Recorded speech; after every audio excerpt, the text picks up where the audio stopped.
Hi there, it's Paul with Bitonto Pizza again, and today we're going to talk about this amazing device from GiMetal called the GiMetal Easy Slide peel. And we're going to review this and then talk a little bit about peel technique, just a few things I've learned. If you have any tips or tricks in using a peel when you're making pizza, then I'd love to hear from you in the comments below. I will answer pretty much any comment that comes on there, so I look forward to hearing from you. Again, today we're going to talk about the GiMetal peel, and this is a particular version is a GiMetal Easy Slide peel.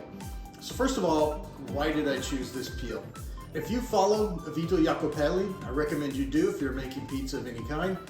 He uses the GiMetal peel, but it's a higher end peel than this. It's a lot more expensive.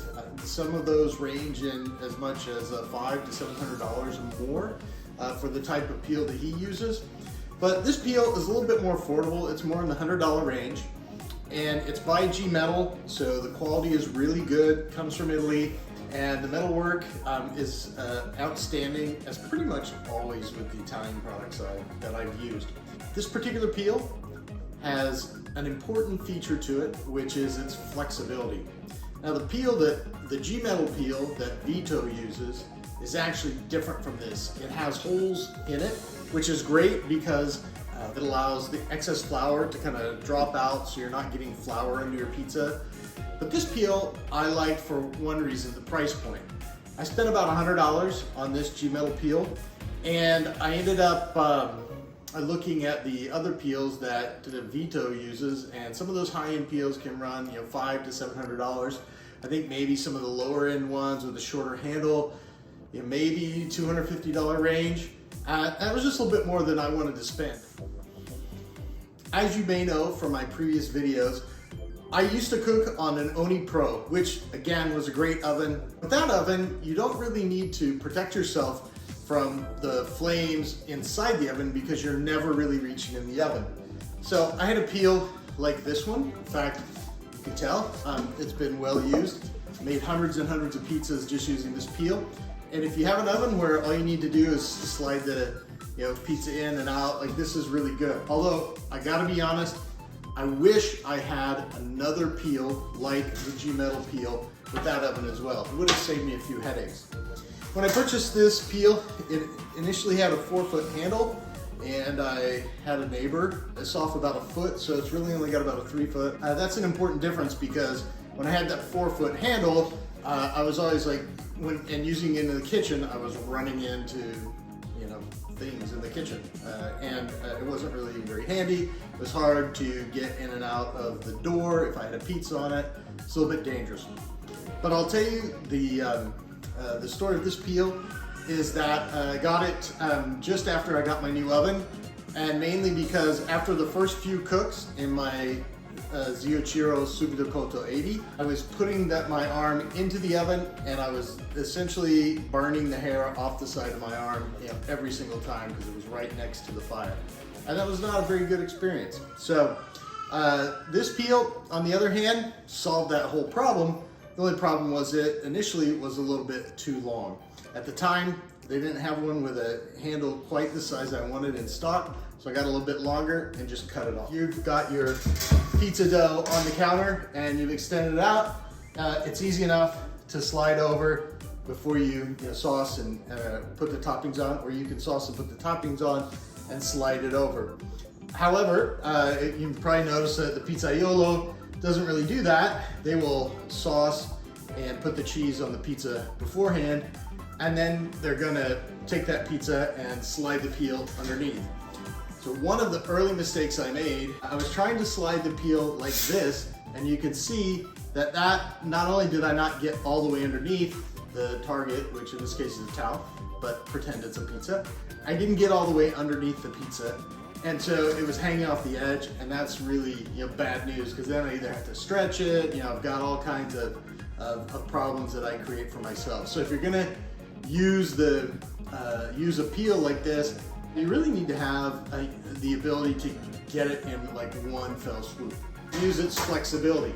So I can bend the peel down like this, and so I'm no longer coming at my pizza at an angle, I'm coming at my pizza really from underneath, and it slides right under like that. And what you saw is exactly the difference it made when going underneath my pizzas. It was really easy to get underneath in one swoop, pick up the pizza, and now it's on my peel, and I'm ready to put it in the oven. So talking about the length of the peel, like I was saying, it's really important to choose the handle length of the peel you get. It's relatively deep, like it's deeper than it looks when I first got it. And when I was using my regular peel before, that I was using for a portable oven, the Oni Pro, I would put in like this, and as you can imagine, this part of my arm got pretty burned off. With a handle like this, I can stand back this far. I can reach the very back of the oven without really putting my hands in, or at least they're not uncomfortably close. Honestly, if my hand's gonna be this close to the oven and the fire's up in there, I'm gonna be wearing a glove on that hand for sure, you can bet. But this way, it's just the right length, so I have enough room on the outside, and I'm never really gonna push it that far in. Realistically, I'm gonna be this far in. The technique is the same as in the kitchen. So if we put our lovely red square pizza on the peel, we're gonna do the same thing. I'm gonna come in kind of at this angle, and then I'm gonna bend it down, and then I just do that in and out real quick, and it sticks exactly where I put it. Use the bend, flex it, because if you try to put it in without, you're gonna have the same problem we had putting the pizza on the peel, which is, I mean, in this case the towel came off, but if there's any stickiness at all here, it's gonna come off. That is one of the advantages of this peel as well, is you can test to see if your pizza is sticking.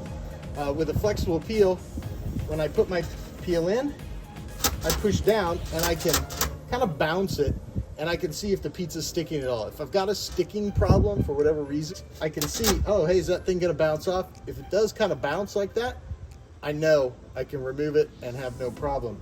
If it doesn't bounce like that, then I can just pull it back out. One other advantage is, even if I am, before I put it in, I usually test to see if the pizza's gonna slide. I'll notice that if it is not sliding well, oftentimes I do the flex and it'll bounce off, and I can slide it and I can put it in just like that. It's made a tremendous change in my pizza game having this peel, so I really can't recommend it enough. Again, for the backyard pizzaiolo, it comes down to a question of cost. This one is about the right price for a guy who's just cooking pizza in his backyard for his friends and family. If you want to go pro, look at one of the GiMetal peels that's more expensive, that has holes in it, where the flour is going to drop through, and you'll get even more like anti-sticking. One kind of looks a little bit like it has holes, but it doesn't. It's just got kind of a bumpy surface on there, and that helps keep it also from sticking a little bit. But also the flour you put on here, unless it sticks to the bottom of the pizza, it doesn't all go inside. Again, a peel with holes in it, you're gonna be better off. If you can afford it, you wanna do it, that's great. But this one also kind of keeps some of the flour on the peel because it has the bumps. It doesn't just all slide into the oven. One last thing that I noticed, and I learned this one the hard way, there is a front side and a back side to the peel. So this is the side that you want your pizza on. And when I say this, you'll notice like that this ridge sticks up here. So if you have a really slidey pizza and you put it on here, these ridges kind of keep it from coming up off the back of the peel. Whereas on this side, that pizza will slide right off and you end up with a pizza wrapped around your handle. Believe me, not a good experience. That's all I have to say about peels. Let me know your thoughts in the comments below. And if you enjoyed this video, please subscribe to our channel and like. We're gonna try to have new videos every week that we can. I'm really gonna focus on issues that affect the backyard pizzaiolo and getting your own setup at your home. So thanks again. That was Bitonto Pizza reviewing the GiMetal Easy Slide peel. And I will put a link in the comments below where you can purchase one of these for yourself.